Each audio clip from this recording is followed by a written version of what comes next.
आइए आज आप सब सुनेंगे गुरुवार व्रत की कथा। प्रत्येक गुरुवार को जो कि भगवान बृहस्पति देव की कृपा प्राप्ति के लिए व्रत को धारण किया जाता है।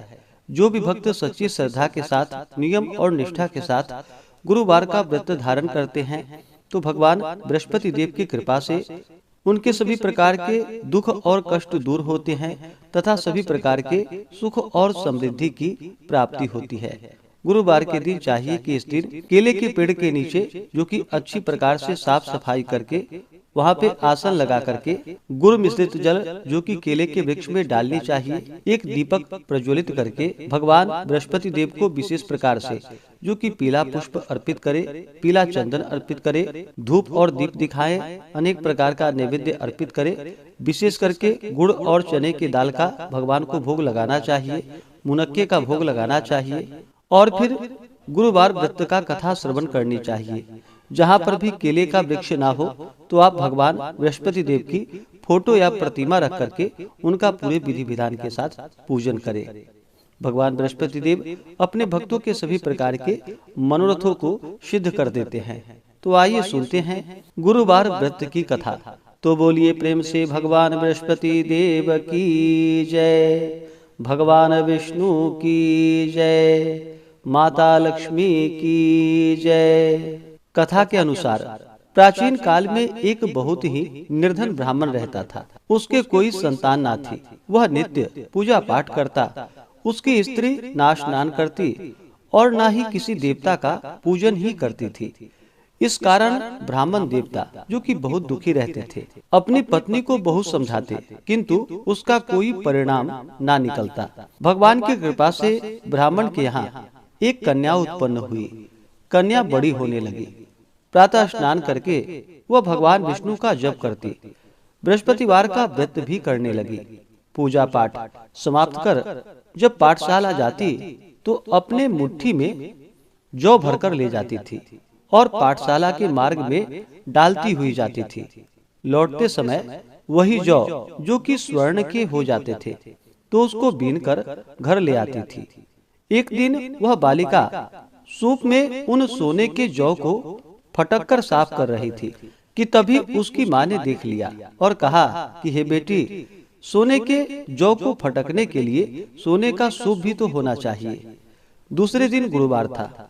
कन्या ने व्रत रखा और भगवान बृहस्पति देव से सोने का सूप देने की उनसे प्रार्थना की और कहा कि हे प्रभु, यदि सच्चे मन से मैंने आपकी पूजा की हो तो मुझे सोने का सूप दे दो। बृहस्पति देव ने उसकी प्रार्थना स्वीकार कर ली और रोजाना की तरह वह कन्या जौ फैलाती हुई पाठशाला चली गई। पाठशाला से लौटकर जब वह जौ बीन रही थी तो बृहस्पति देव की कृपा से उसे सोने का सूप मिला। उसे वह घर लेकर आई और उससे जौ फटककर साफ करने लगी, परंतु उसकी माँ का वही ढंग रहा। एक दिन की बात है, कन्या सोने के सूप में जब जौ को साफ कर रही थी उस समय उस नगर का राजकुमार वहां से निकला। कन्या के रूप और कार्य को देखकर वह उस पर मोहित हो गया। राजमहल आकर वह भोजन तथा जल त्याग कर उदास होकर लेट गया। राजा को जब राजकुमार द्वारा अन्न और जल त्यागने का समाचार प्राप्त हुआ तो अपने मंत्रियों के साथ वह अपने पुत्र के पास गया और पूछा कि हे बेटा, तुम्हें किस बात का कष्ट है? किसी ने तुम्हारा अपमान तो नहीं किया अथवा कोई और कारण है? मुझे बतलाओ, मैं वही कार्य करूंगा जिससे तुम्हें प्रसन्नता की प्राप्ति हो सके। अपने पिता की बातें सुनकर राजकुमार बोला कि हे पिताजी, मुझे किसी बात का दुख नहीं है।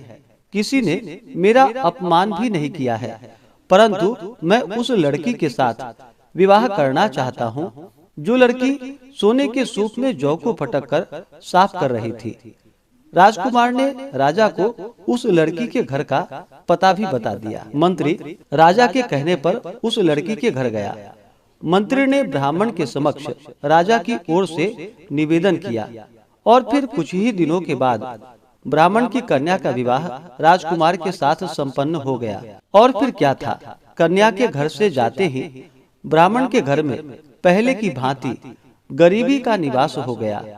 एक दिन दुखी होकर ब्राह्मण अपनी पुत्री से मिलने के लिए गया। बेटी ने पिता की अवस्था को देखा और अपनी माँ का हाल पूछा। ब्राह्मण ने सभी हाल कह सुनाया।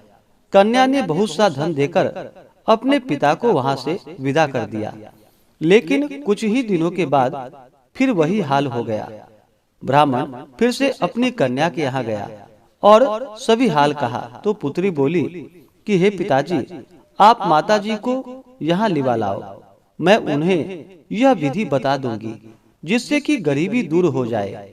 ब्राह्मण देवता अपनी स्त्री को साथ लेकर अपनी पुत्री के पास राजमहल पहुँचे तो पुत्री अपनी माँ को समझाने लगी कि हे माँ, तुम प्रातः काल स्नान आदि करके विष्णु भगवान का पूजन करो और बृहस्पतिवार का व्रत करो तो तुम्हारी सभी दरिद्रताएं दूर हो जाएंगी। परंतु उसकी माँ ने उसकी एक भी बात नहीं मानी।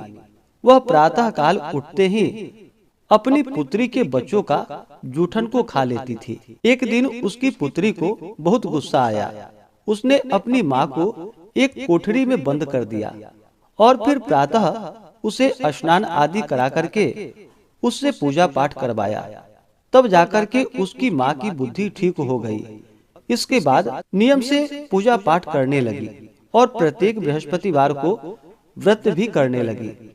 और फिर इस व्रत के प्रभाव से मृत्यु के बाद वह स्वर्ग को गई।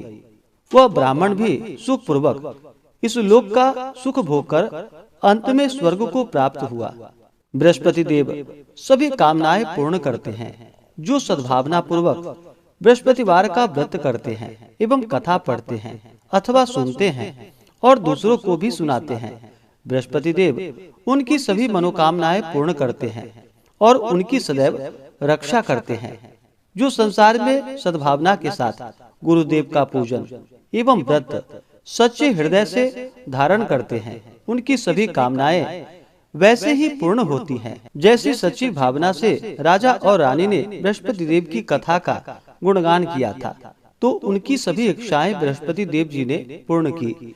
इसलिए सबको कथा सुनने के बाद प्रसाद लेकर जाना चाहिए और हृदय से उनका मनन करते हुए जयकारा बोलना चाहिए। तो बोलिए प्रेम से भगवान बृहस्पति देव की जय, भगवान विष्णु की जय, माता लक्ष्मी की जय, सर्वदेवी देवता की जय।